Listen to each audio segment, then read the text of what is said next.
ជំរាបសួរចាថ្ងៃនេះមានមុខម្ហូបពិសេសមួយមកចែកជូនបងប្អូនទស្សនាទៀតហើយណា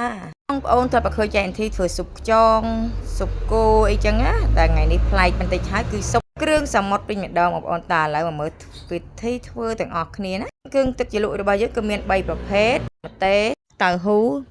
ព្រមទាំងទឹកសៀងមកដែរឥឡូវមកមើលខាងនេះវិញសមុទ្រយើងក៏មានបកាមានម៉ាក់យ៉ាងដែរបងប្អូនណាហើយ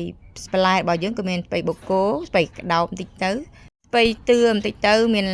ជល់បន្តិចទៅហើយនឹងម្អមបន្តិចទៅណាបន្លែគឺមាន 4-5 មុខណាបងប្អូនបន្លែតិចច្រើនតាមដែលបងប្អូនចូលចិត្តទៅណាដាក់អត់បញ្ហាទេសម្រាប់បន្លែរបស់យើងឥឡូវទឹកស៊ុបរបស់យើងក៏មានទឹកស៊ុបរួចជាស្រេចហើយថ្ងៃនេះគឺថតកាត់ទេបងប្អូនទឹកស៊ុបបងប្អូនចេះធ្វើគ្រប់គ្នាហើយអញ្ចឹងណាឥឡូវយើងក៏ដុតភ្លើងហ្គាសមកចង់ចែកធីឲ្យតែបានធ្វើស៊ុបធ្វើអីមិនដែលធ្វើហូបអានពីថ្ងៃគេទៅហូបតែយប់តែម្ដងសម្រាប់ជួបជុំបងប្អូនលក្ខណៈជាគ្រួសារអញ្ចឹងទៅ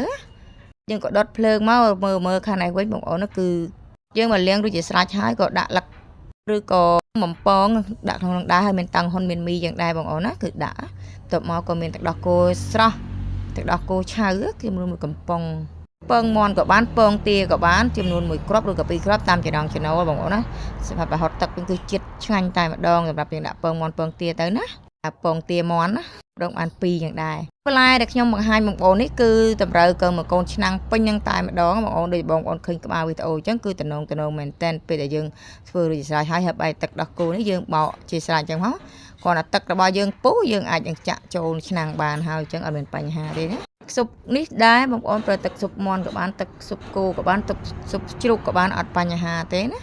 ឥឡូវយើងក៏ដាក់ថែមតិចគ្រឿងរបស់យើងដោះគោចូលមកហើយដល់មកក៏ដាក់ស្ករប៊ីចេងថែមបន្តិចទៀតថែមម្រេចបន្តិចដែរអំបិលយើងប្រើអំបិលស៊ុបខ្នុរបងប្អូនណាឥឡូវដល់មកក៏ដាក់បន្លែទឹកពុះហើយក៏ដាក់បន្លែយើងទាំងអស់ចូលមកចាំយើងដាក់គ្រឿងសមុទ្រជាក្រោយគឺគ្មានបញ្ហាគឺដាក់តែពងទាទៀតទៅគឺរួចជាស្រេចតែម្ដងគឺងាយស្រួលតែម្ដងហើយសម្រាប់ម្ហូបខ្មែររបស់យើងបែរជារសជាតិវិញឆ្ងាញ់កប់សេរីបងប្អូនហើយចង់តាំងហ៊ុនចង់មីដាក់តាមចំណង់ចំណូលបងប្អូនដាក់តិចដាក់ច្រើនណាបងប្អូនណាតែខ្ញុំដាក់ប៉ុណ្ណឹងទៅហូបបន្លែទេបាយមិនសូវញ៉ាំអីចឹងហូបបន្លែលេងចឹងទៅរុំឲ្យលិចបន្តិចមកចាំយើងដាក់គ្រឿងយកមកឥឡូវមកដាក់បន្លែទៅអស់មកចាំយើងជ្រុំវាបន្តិចចាំមកនេះគ្រឿងសមុទ្រយើងគឺមានកន្លះគ្រឿងនៅនឹងស្រីស្រេចដែរហើយអញ្ចឹងហើយយើងក៏ចាក់ច្រចចឹងមកមានទាំងស្ពៃបូកគោបុកអីដាក់អស់មកយើងជ្រុំឲ្យលិចទឹកមកឲ្យពុះមករួចជាស្រេចតែម្ដងអត់បង្ងាស់យូរទេ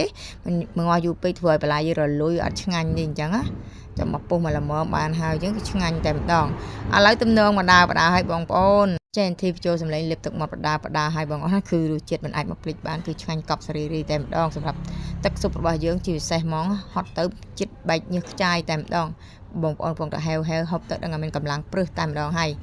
ប៉ុន្តែកុំហូបរាល់ថ្ងៃណាអញ្ចឹងយកយូរម្ដងបានហើយឆ្ងាញ់អមខ្លួនអីទៅគឺឈ្ងុយមែនតែឥឡូវយើងដាក់ពងទាមាន់យើងទៅហើយក៏លុកវាឲ្យបែកហ្នឹងទៅណាច្រើនបងប្អូនដាក់ទាំងមូលក៏បានដែរសម្រាប់ពងទាមាន់យើងនេះគឺដាក់ទាំងមូលគឺតំណងមែនតែតែយើងតិចយើងដាក់កលុកឲ្យបែកពេញហ្នឹងទៅឲ្យចូលទឹកទៅខាប់គឺបែបហ្នឹងបងប្អូនគឺឆ្ងាញ់តែម្ដង